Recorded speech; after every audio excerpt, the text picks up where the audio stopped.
What up, dude bros? I'm Frank. Yo, check this out. I tricked out my game face Trion, replaced some of the furniture, did some minor shell grinding, and added this cool paint job. This is my new personal Springer for the 150 to 200 FPS range that uses magazines. So I'll go over what I did to it to make it even more awesome. First, I replaced the grip and the stock. Something I forgot to add to my Trion review is when you take off the stock, it reveals a standard mil-spec buffer tube and a grip attachment point. It doesn't come with any other stocks included or anything, but the aftermarket scene is filled up with every type of stock and grip you could possibly want. So you're able to get those components and slide them on really easily. So back here, I have a Magpul MOE-SL stock. I chose this one because it has a QD mount in the stock. If you don't need a QD or quick detach mount, you can buy much cheaper stocks than this one too. Next, I replaced the grip. This is a Magpul MOE grip. I chose this one because it fits my hand well and I'm very familiar with the layout. But the point is, you can easily buy any grip you want that fits your hand. They have thinner ones, they have thicker ones. They even have some with texture on them. And you just screw it right in there. It's super easy. The blaster is designed for it. Next, I also replaced the priming handle grip with another Magpul MOE vertical grip. The included Trion 45-degree angled grip looks cool, and I think visually it looks nicer, but it's not as easy on your hand when you prime it, especially with two spring spacers. This more traditional vertical grip is a lot easier to grab onto, and when you're shooting it 200 or 300 times in a row, this is way easier at the end of the day. I just unscrewed the included grip, which revealed the Picatinny, and I screwed this one on. Super easy to slap on these parts, and now this thing just feels better in my hands. It fits my body. It's just better for me. Other stuff I did to the blaster up front, this is a worker suppressor, and this is attached using the included barrel lug point. I reached out to GameFace and I asked them to send me an extra muzzle brake so I could build this, and they sent it right over. I told them, I'm gonna modify and paint your product. Can I still have these samples? And they're like, heck yeah, here you go. So they're super chill, just like Dart Zone. Compared to Nerf, they say specifically, if you ever modify anything we send you for free, we will never send you samples again. So GameFace is super cool. But they sent me an extra, so I can still switch out to the standard muzzle brake if I don't want the tactical suppressor. But how I made this was super simple. I got the worker suppressor, I sanded out the inside, I added JB Weld to the muzzle, and I shoved it right in there. I chose the worker component because the proportions just fit the Trion, and I think it looks super cool. And this is a plastic one. They also have metal ones, but those are way heavier and would kind of screw up the weighting of the blaster. So I think it looks super cool, and it also feels cool to screw it on like that. That's just super tactical. But if I don't like it, I can take it off and switch right back to the standard muzzle device. Next, I sanded down parts of the shell to make this blaster a little more comfortable. First, the front Picatinny rail where my priming handle is attached was really sharp. In stock form, the included 45-degree grip covered it, so it wasn't a problem at all. But when I put on my preferred vertical grip, the sharp Picatinny edges kept catching my fingers and hurting. So I sanded them down so it's nice and smooth. It doesn't look super awesome, but it's more comfortable. Next, I sanded out the magwell to make it even more flared. The included magwell is a flared magwell, but there are still catch points that I kept catching when I was trying to do speed reloads. So I got my Dremel with my sanding drum, dremeled it out so it's even easier to reload. It's not like a huge night and day difference, but it is noticeable and I'm glad I did it. Next, I sanded down parts of the grip right here. In stock form again, the included grip was fine. There was really no sharp ledges. Then when I threw on this Magpul grip, it just didn't line up. There was a ledge that my finger kept catching. So again, I got my Dremel with my sanding drum and smoothened it out. Now it's super smooth and my fingers are nice and comfortable on this blaster. Next, I grinded down the back of the buffer tube right here, so I'm able to pull off the stock like that. In unmodified form, there's a little ledge right here, so when you click on the stock and pull, it catches to the last position automatically. Normally, you don't want to be able to just rip off the stock by accident. That's kind of annoying. But I want to be able to do that to get to the spring spacer, so I grinded that out. Normally, when you pull it out and it gets stuck here, you'd have to get a screwdriver and pull down on your stock in order to get your stock completely off the buffer tube. This way, you can just pull it right out. Which brings me to my next mod. I added spacer storage in the grip here. So this grip has this little plate here that clicks into place so you can store things in the grip if you want to. I've modified the inside of my grip, so when I open this, I have a spring that's been JB welded to the little butt cap like this, and then inside here, I got a little worker faux barrel and JB welded it into the grip, which happens to be the right diameter to fit the spring spacers. So I'm able to open up the grip, pull my spacers out, and throw them into the blaster to change from 140 FPS to 210 FPS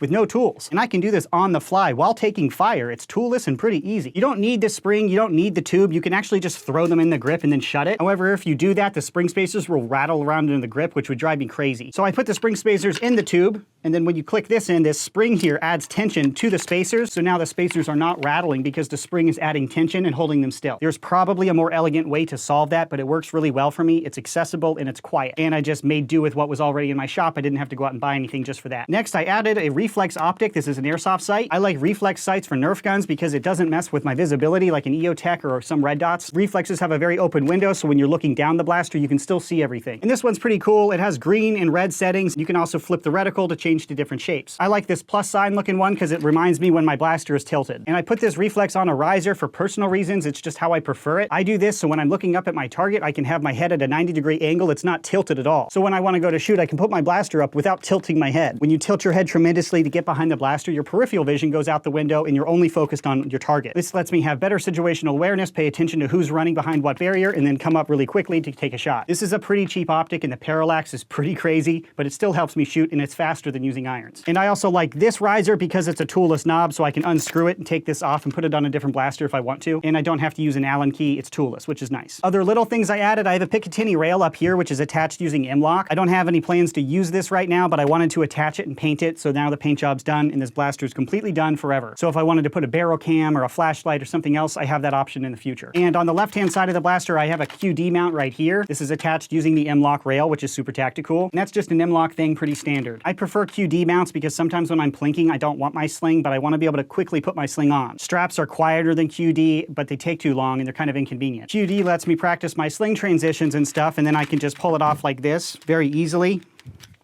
And then if I'm just plinking and target shooting and I don't want the interference of the sling, it's easier to shoot this way. Sling mounting points are really subjective in all personal opinion and what you're going to use your sling for. I like this. I don't really like the sling actions near my hand that can interfere with my grip. And I prefer to put QD on the other side so it doesn't interfere with my shoulder right here. And the QD's on this side. It always pinches me and it bugs me. And up here, I don't like to put it too far out because it'll interfere with the priming handle. I like to pull it a little back. But that's all personal preference. Do whatever's comfortable. And Nerf blasters are so light that a single point sling will actually work just fine. There's a steeper learning curve on how to use a 2-point sling and not have it get in your way constantly, especially during reloads. And lastly, to my sling, this is overdone for Nerf by like a large margin, but this whole blaster is just over the top, stupid expensive, and just the best of the best. This is a Blue Force Tactical Vickers QD sling. This is awesome because it has the QD sling mounts, but more importantly, it is quickly adjustable. These adjustable straps are all the rage right now. They're super tactical because I can have this longer. I can completely operate the blaster. Then in between rounds, I'm able to tighten it, and it tightens up on my body so it doesn't flop around tremendously. It takes a little getting used to, but once you're used to operating it and coming out ready to fire, it's pretty cool. And I've been running the Worker 18 round Talon mags because they're awesome. This is my new favorite half-dart magazine, high capacity without being too long and bulky like those Taiachi massive magazines. Right in the sweet spot of high capacity yet small enough to be practical. So those are all of the components and modifications I've done to my Trion. If you didn't notice, I didn't actually modify anything that affects direct performance. I think the Trion runs really well out of the box. I didn't have to touch the internals. There are no locks that are dumb and need to be removed. I didn't need to reinforce anything. Everything's just great out of the box. And the spring spacer system is incredible, so I can shoot between 140 and 210 FPS on the fly, toolless. Now that I have the spacer storage on board, I'm not going to lose the spacer, so this whole thing is just a contained unit, which is awesome. So those are the mods and the components. Now I'll go over this paint job. The paint job started with black vinyl dye as the base on the blue part and gray vinyl dye on the gray parts. I bought the Magpul furniture in what they call stealth gray, but it was a little darker than what I wanted, so I actually added a light gray on top of it, which I like better. And that gray vinyl dye is the visible gray in the furniture. It's this stuff. And then the blue is Duplicolor Perfect Match Bahama Blue Metal. I chose this because I like it. I've used this in the past. It's a nice high quality paint and I really like the shiny finish. Then the camo paint job, which I know is turning off a huge number of you guys. Like, oh, that looks so sloppy. Why'd you take that really expensive thing and make it look like crap? Because it looks cooler, man. Back in the day, I was more detail oriented and I really like those perfect paint jobs, like my Straven, like a lot of my old paint jobs. But when it's battle worn, when you drop it on concrete and beat the crap out of it, eventually those paint jobs just look trashy. This is future proof. You can trash this and you want to be able to see the damage. But this pattern is called a sponge camo pattern. So I bought seafoam sponges on Amazon. I'll link to these ones that I used in the description. I plucked out some of the foam to get it a little less dense than the standard sponge. Then I got my paint, put it on a plate, stirred it around, and then just gently pushed it around. And that's what creates this super wonky looking pattern. If you try this, practice on cardboard, practice on dead shells that you don't need anymore, practice a bunch to make sure you're doing it in a way that you think is attractive. I love the way that it looks. It looks messy, it looks sloppy, but it looks freaking cool.